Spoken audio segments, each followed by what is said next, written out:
ওম নমো ভগবতে বাসুদেবায়। জয় শ্রীকৃষ্ণ। রাধে রাধে। জয় শুক্রদেবের জয়। ভক্তবৃন্দ, আজকের পর্বে শুক্রদেবের এমন একটি মহাশক্তিশালী মন্ত্র পাঠ করতে চলেছি, যে মন্ত্রটি সকল আর্থিক সমস্যা দূর করতে সক্ষম। ভক্তবৃন্দ, যে সকল ভক্তের ব্যবসায় অবনতি চলছে এবং জীবনে আর্থিক অনটন লেগেই রয়েছে, সেই সকল ভক্ত শুক্রবার দিন থেকে শুরু করে টানা 21 দিন এই মন্ত্রটি নিত্য 108 বার জপ অথবা শ্রবণ করে দেখুন নিজের জীবনের অলৌকিক পরিবর্তন। শুক্রদেবের আশীর্বাদে জীবনের সকল আর্থিক সমস্যা দূর হয়ে যাবে।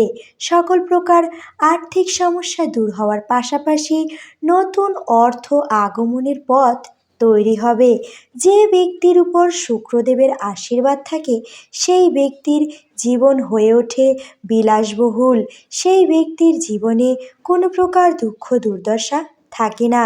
ভক্তবৃন্দ, নিত্য শ্রবণ করুন শুক্রদেবের এই শক্তিশালী মন্ত্র এবং শুক্রবার দিন অবশ্যই পরিষ্কার পরিচ্ছন্ন এবং খুশি থাকার চেষ্টা করুন। এই দিনে কোনো প্রকার ঝগড়া বিবাদ কলহে লিপ্ত হবেন না। এই দিন যথাসম্ভব হাসি খুশি থাকার চেষ্টা করুন এবং এই মন্ত্রটি নিত্য জপ করুন। পাঠ করছি সেই মহাশক্তিশালী মন্ত্রটি, আপনারা ভক্তি ভরে শ্রবণ করুন। ওম দ্রাম দ্রিম দ্রুম স শুক্রায় নমঃ। ওম দ্রাম দ্রিম দ্রুম স শুক্রায় নমঃ। ওম দ্রাম দ্রিম দ্রুম স শুক্রায় নমঃ। ওম দ্রাম দ্রিম দ্রুম স শুক্রায় নমঃ। ওম দ্রাম দ্রিম দ্রুম স শুক্রায় নমঃ।